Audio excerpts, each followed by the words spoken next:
at least that's how you feel when you're just starting out.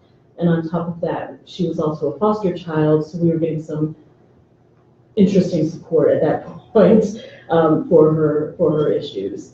So just looking for a place to go and talk to other moms who get it or other parents who get it. Yeah, so that's kind of how we came together, and then Amy joined us. So it's been a good group to help out. So this is kind of what, I guess probably the best image of what it feels like when you're newly diagnosed. It's just all these words and acronyms just like thrown together. And so as a parent, that's how I definitely felt, is there's just all this stuff you have to learn very quickly. And so it was a little overwhelming, but it's all done with love.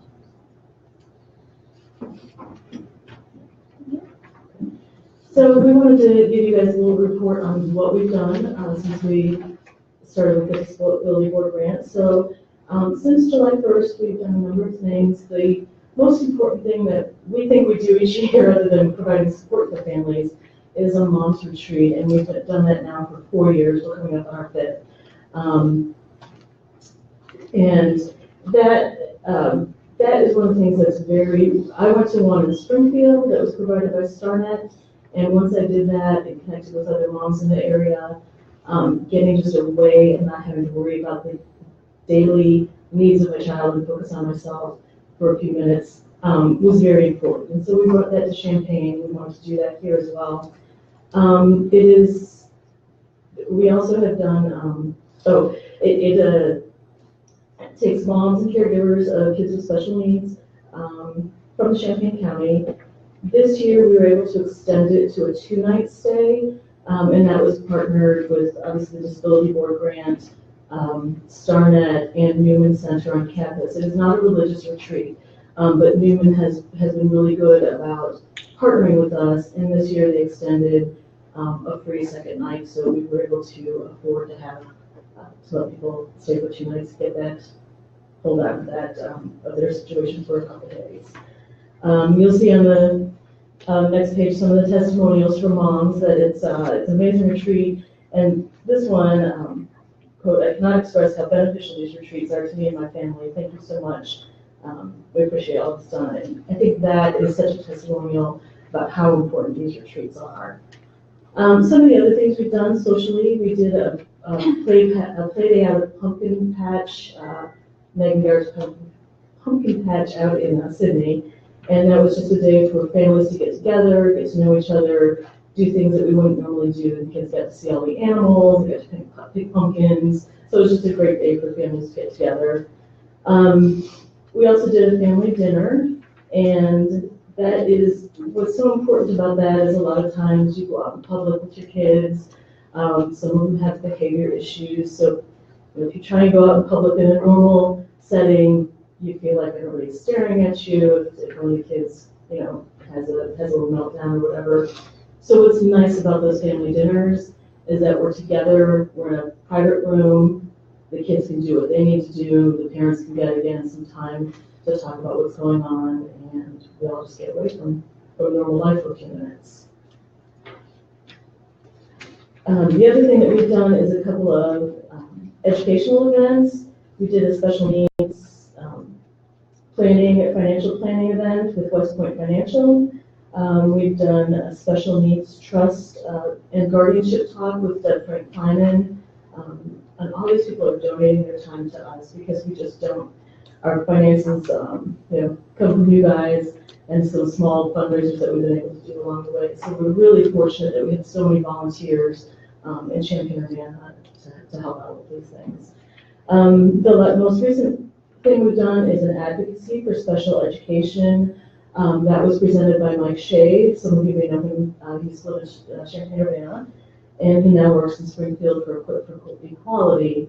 So he came out and talked about IEPs and all those acronyms that go along with IEPs and helping us through kind of the legal system with that and how to help our kids. The other thing that we do regularly, Meredith alluded to earlier, is parent support meetings. We've been able to partner with Stevens Family YMCA. They have donated space to us, When we first started in 2014, they were able to provide us a moderator, which helped in us learning how to be a support group together. And then last year, 2 years ago, I think we didn't really need them anymore, so they just provided us space to work together. They provided their child watch program, so our kids could go there if we're members of the YMCA, we get free child care there. And if we're not members, it's a very nominal fee for kids to go there for a couple of hours, so we can spend some time talking about different things. A lot of times we'll talk about medical needs, we'll talk about just, school needs, things like what are appropriate gifts for our kids for Christmas, things like that. So it's really important to get together. Some new things that we've added this year, Meredith was able to find a program. One of the big concerns that parents have a lot is diapering. I know it seems kind of trivial, but a lot of our kids end up in diapers for very long periods of time. And we partnered with jet.com, and they provided us some diapers that are a little bit less expensive. We can order them in quantities. They can get delivered, depending on how much they order, they can either get delivered to the parents' homes or to Meredith. She gets them delivered across town for people. And as you know, the last couple of meetings, we've been trying to learn how to use Facebook Live so we can bring these kind of events like the board meeting and some of our educational events to parents where they are. So some of them will watch live, some of them will watch at home in the middle of the night when they have time. And we think that's really important to be able to bring the resources to the parents at their where they are right at the time. Facebook Live, the first thing we did was a meeting last month here, and I think over 117 people have watched that. So if you think about the population here, we generally have maybe 40 people the most. We were able to reach out to 117 other people in the disability community and get that knowledge out to them. That Equip for Equality presentation we did, we partnered with the Champaign Library for space and Mike for Equip for Equality. We had about half a dozen people live at the presentation, which was, I thought, great because we had not done a great job of advertising ahead of time, so it was short notice, and we had that many people show up. We had about 12 people watching during the presentation because they weren't able to get out to the library. And we've had over 236 people watch it since then, which is pretty stunning to me. I think that's very successful. So Meredith is going to talk about some of our specific stats related to the board reports. We had in the first quarter 32 new children that were served by CUEAGLE and 37 new family members. We held 4 events and we gained 21 new Facebook members. In the second quarter, we served 3 new children, 4 new family members. We held 4 events and we gained 43 new Facebook members. We're going to talk about the Facebook community because that's a large portion of how people find out about us and how they become more involved in doing the in-person activities. At least when I was new on this journey, it was a little hard for me to be able to get out and feel comfortable out in the community. So the online community provides the comfort and secureness before you go out in the public with your family. So it's a nice meshing of you can be as involved as you want, but yet still get the support. And so we're a strong online community. We have, I think, close to 670 members now that are on there that include everyone from parents to therapists to even doctors. There's doctors that are recommending you need to join this community. Even students, there are individuals with disabilities there and grandparents as well. The grandparents surprise me, but they definitely want to learn and get involved too. So it's nice to have that large community base. Some testimonials about people that enjoy, or well, I guess just like the CUEAGLE Facebook page. It's a wonderful resource with up-to-date information, supportive and encouraging staff, and a real understanding of how to support us where we are with our families on this journey of life with challenges. And then it's a wonderful networking tool for us as parents. I don't choose to spend time attending many support type meetings as it's another time constraint that pulls away from my family. But a quick note, QA recommendation is stellar any time of the night or day. Other families often have thoughtful and useful advice. So this is my parenting network support group. Keep up the great work and thank you. So when we reach out, people are finding us via friends or newly diagnosed families or families that have been in the community that are just finding out about us. So it's interesting we like to pull the stats just to see kind of when people find us, and then also when people are, Facebook also allows you to figure out when people are actually live commenting. And surprisingly, Wednesday at like 11 p.m. seems to be the most popular time of day, which we thought was interesting, but that's real life. I mean, that's when you have put your kids to bed, you're calming down, it's the middle of the week, things have either gone really good or really bad for the week, and you're looking for help. So it's Wednesday or Thursday are the most popular days. And then this just goes to show you how many members, you can join a Facebook group, but that doesn't necessarily mean you're active. You can be members of groups and have thousands of groups you're members of. But this is interesting because it shows the total members of our group and how many are active. And it's very close to being most of the people on that group are active quite frequently. So we thought that was a very interesting statistic. And then this shows you just how many posts and comments and reactions, just to kind of show that there is a lot of commenting and engagement throughout our Facebook community, which is really nice to see. And it's not always the same people, which is nice. If you have knowledge about something, they're generally will speak up about that topic here. So it's nice to see other faces, so to speak, pop up and comment. That's Facebook.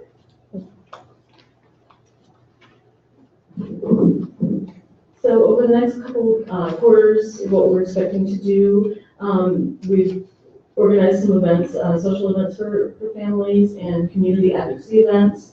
The first thing we're going to be doing is going to Bloomington to a new place called Rock the Spectrum. And what's interesting about this is the family that opened this gym in Bloomington. The way we found out about it is the mom is also a foster mom. I don't know if I mentioned that our family is a foster family for medically fragile kids. And I met her through that group and suggested she come to the mom's retreat last July. And that's kind of how that all came together. So it's, those connections that we're making to our community that is a broad disability community rather than just being focused on one diagnosis is really important. We will be doing some advocacy at the Disability Expo, which I'm sure you're all familiar with. And in April, we will also be having a presenter from Family Matters come up, and she's going to do an IEP workshop.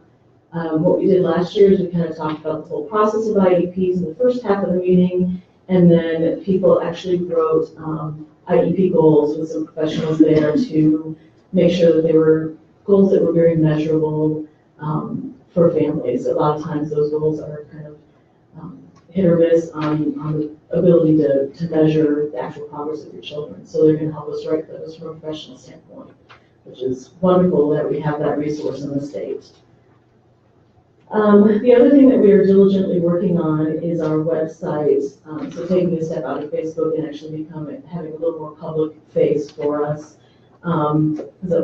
The Facebook group is closed, so not everybody can read things in there. We'd like to make a website. Kind of the structure has been put together, and we hope to have the main content of it available by March. So basically, introduction to C-Label, some of our events that are listed. Possibly, we're talking about having like a kind of Q&A section there as well. And then the big part of it that we're trying to create is a resource section. One of the things that gets asked on Facebook a lot are questions related to doctors, dentists. Seems to be come up probably once a month on who can help me with my pediatric issues. hairstylists, so all these broad things that people are really looking for help with, IEP advocates, and we're trying to get a resource page together of family recommendations, and we think that's really important for the community.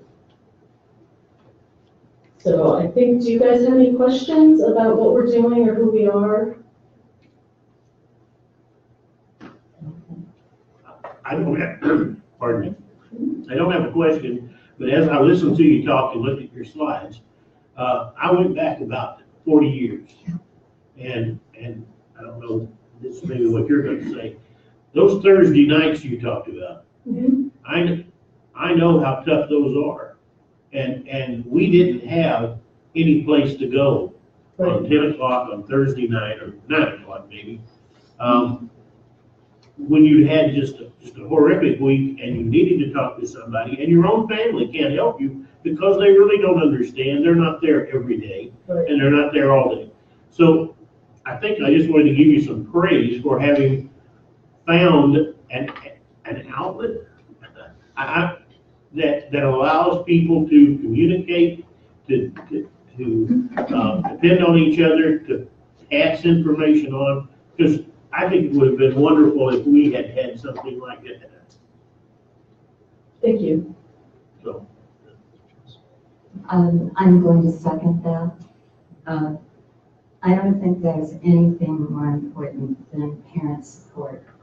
And so I'm very happy to see this. And like Mike, it takes me back as well. A lot of things got started in this community because parents got together and really worked to find out what they needed to do to get something going for their children. That's a universal thing. And when we fund parent groups, I think we get the biggest bang for our buck. I do. But I also, as a parent, obviously, people that understand what is going on is really important for other parents, especially when their children are young and you really don't know where to go or what to do. Also, things like the Disability Resource Expo, contacting agencies that really help out all the time. Those are really important things. And when parents aren't aware of those, it's very nice to have something like what you're doing. So I commend you for it. I think it's extremely important. Agencies cannot do everything. They are wonderful, and I support them 100%. But I think parents need support of other parents as well. So I commend you. Thank you very much for what you're doing. Thank you. I'm a member of the Facebook group. I want to tell you I enjoy reading the posts.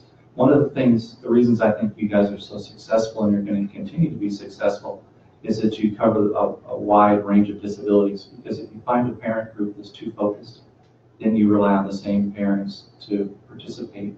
But because you guys are such a broad group, I think you'll continue to be successful because you have more parents to draw from. So I think it's great to keep up. Thank you.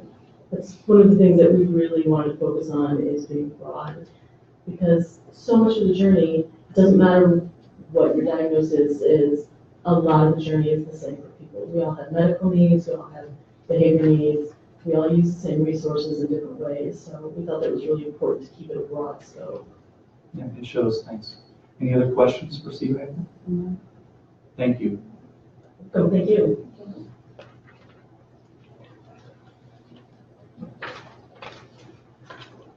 The next item on the agenda has to do with the CCMHB and CCDDB personnel policy. It's included in the packet. I think Stephanie's going to talk about it a little bit. Maybe at least you can mention how this came before the mental health board and back to us.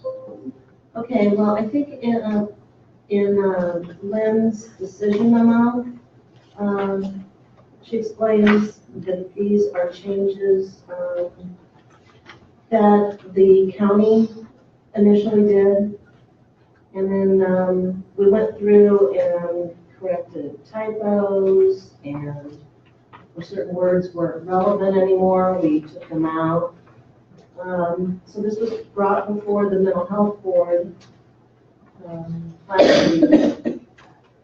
And they approved it with an amendment on page 74. It's something that we missed. Page 74 of section 9, where it says the executive committee. The executive committee does not exist anymore. And they moved that the executive committee be replaced with the 2 board presidents. So they approved this personnel policy with that change. All right, so we have the decision, oh, go ahead, Mike. I was just gonna ask, is that what you need from us? Yeah, so we have the decision memorandum in the packet that asks us to approve the CCMHB and CCDDB personnel policy with the revisions as described. Is there a motion to approve? I move that we approve. Any discussion? For a second. I'll second. All those in favor? Aye. For point of clarification, that includes, pardon me, that includes the change that.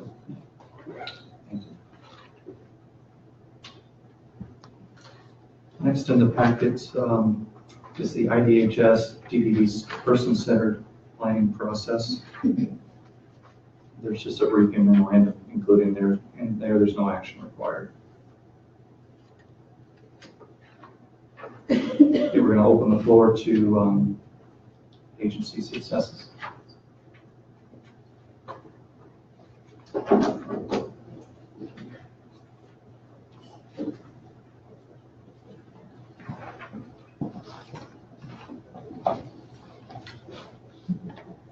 Hi, I'm Becca Obuchowski with Community Choices. Annette Becker, DSC. So we want to just give you a quick update on what we've been working on with the Lead Employment First initiative that we're in partnership on. The biggest updates about that is that we've just continued to train businesses around town. We have one coming up next week up in Rantoul. So we really focus on getting a group of Rantoul businesses together to sort of, it's today, sorry. This week is getting away from me. Yeah, it's today. And it's up in Rantoul, and I believe there's 15 businesses. So I know that they were getting a couple at the very last minute, so that number may fluctuate slightly, but we're really excited about how many people are participating. We have one coming up in the next couple weeks with the Champaign Forest Preserve. Gotten a lot of interest lately from some of sort of our more local, like City of Urbana, libraries, that kind of thing. So it's nice to have some of the bigger institutions in town that are excited and ready to participate. And we've really kind of focused on reaching out to the smaller communities. We also recently had a lead presentation in Muhammad. And, it's kind of one day, but it's for 2 hours, but it's a culmination of a lot of outreach and networking, hooking up where we're going to have these meetings. The one in Muhammad, the food was actually donated. They wanted to have a lunch, the same at Parkland College. So there's a lot of work that goes into pulling these off, and it's pretty exciting. Yeah, and I think one of the things too that we've focused on a lot more this year is to have these group trainings. And I think that as a way to help businesses be engaged and connect with each other and have it just be something that's the culture of business here in Champaign County, that doing those is really important and really exciting, and hopefully a way that, those businesses can continue to kind of connect together and share ideas and, share solutions together too. So it's sort of not just us, but it's the whole community that's kind of addressing and thinking about these issues and trying to be inclusive. So it's exciting. Thank you. And then I'll just talk briefly on behalf of just Community Choices. I just wanted to say it's sort of on behalf, sort of piggybacking off of what you guys are doing. It's really exciting to hear that there's so much support going into, family networks. And that's definitely something that we've done too. So last night was actually the first night of our family support group, which we started. We've seen this as kind of a way to sort of help to support the community that we have at Community Choices in terms of what parents are sort of wrestling with as their adult children are older and sort of are facing a sort of a new set of challenges. So I believe that the topic last night was sort of how to communicate and connect with like your friends and family about the fact that, you know, your life situation might be slightly different from, you know, their life situation of their adult child who's 30, so, or 25, and really just being able to talk about that and think about some strategies and solutions for what might make that easier for people, and also just to kind of support each other and say like, yeah, this stuff is really hard, and you know, that journey continues. So it's great to hear that the younger folks are doing that too. So, and then also just on the employment front, we had a very exciting sort of update this week. An individual that we've been working with sort of on and off for about a year. We started the employment process with him about a year ago, and after kind of going through our discovery model and talking to a number of businesses, the individual was kind of like, you know what, I actually don't think this is for me. So we kind of took a break.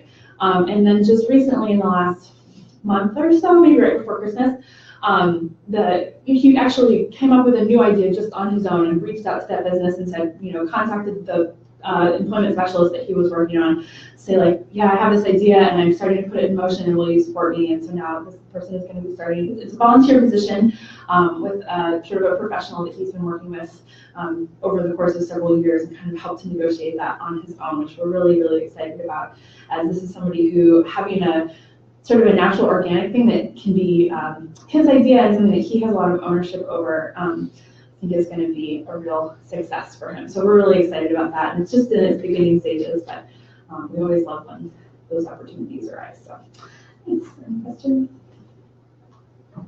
No, thanks, Becky. I'm going to go ahead and bump item 13, agency information, to this point. Is there any other agency that wants to give any reports at this time? Okay, item 9 is old business. In the packet, the meeting schedules and acronyms as always. Item 10, CCMHB. Mark, do you have anything you want to add at this time? The Mental Health Board met last week. As you already know, they approved the personnel policy. We also had an action item related to consolidation of one of our, following the merger of Prairie Center into Rosecrans, which is effective January 1. Our two parenting with Love and Limits programs were consolidated into one contract. And we have a study session this evening with 3 agency presentations. So, thank you.